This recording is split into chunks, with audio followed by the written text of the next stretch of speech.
struggles that we have. So, ano na lang yun? It's sort of chismis. Tama? They cannot really help us. So, sabi ko nga, at times, I said to my group that sometimes leaders, they are struggling. But, the struggle of the leaders, they will not show that to their downlines. Why? What are you going to give to your downlines? Strength? Tama. All positive. Even though at times, deep inside, you have your own struggle. But still, you will show strength to them. For them to borrow strength from you. Is weakness be borrowed? Would you like to borrow the weaknesses of a person? No. Strength, positivity. Right? We need to show a positive attitude and positivity in all things, in all areas. Do you think kaya the boss has no problem? Of course there is, each and every person. But always strength as we can see from him. Right? So it's the same. That we as leaders, we will not show weaknesses to our teammates. Or else, at the end of the day, dalawa na kayo na stumble. Dalawa na kayo na stop doing leeway. Why?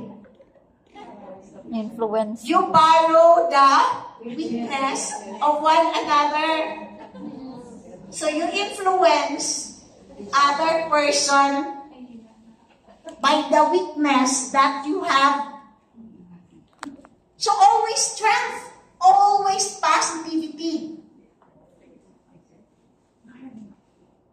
For my 7 years here in the Leeway, medyo matagal na, no? That's why I don't want to mention sana. In my 7 years here in the Leeway, I already gained many experiences. So what I am talking about is showing weaknesses, complaining, and confiding your struggles in everything. It cannot produce a positive result. Even in our day-to-day living, sa loob ng bahay ninyo, somebody is complaining and complaining. Do you think the whole day you have a fruitful day? No.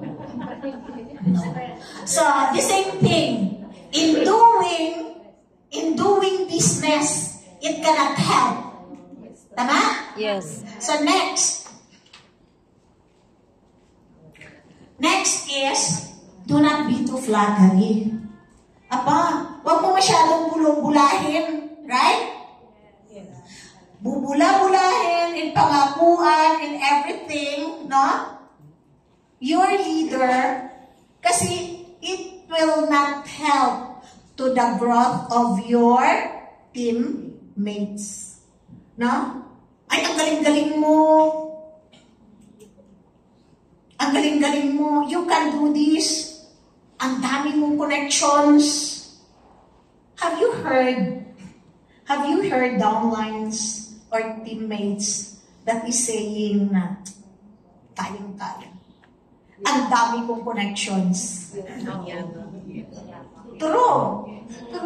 Because other people thought this industry, the direct selling industry, it's all about connections. Even if you have a lot of connections, if you will not do it right, how to connect to your connections, you will not succeed here. True. Tama? Yes.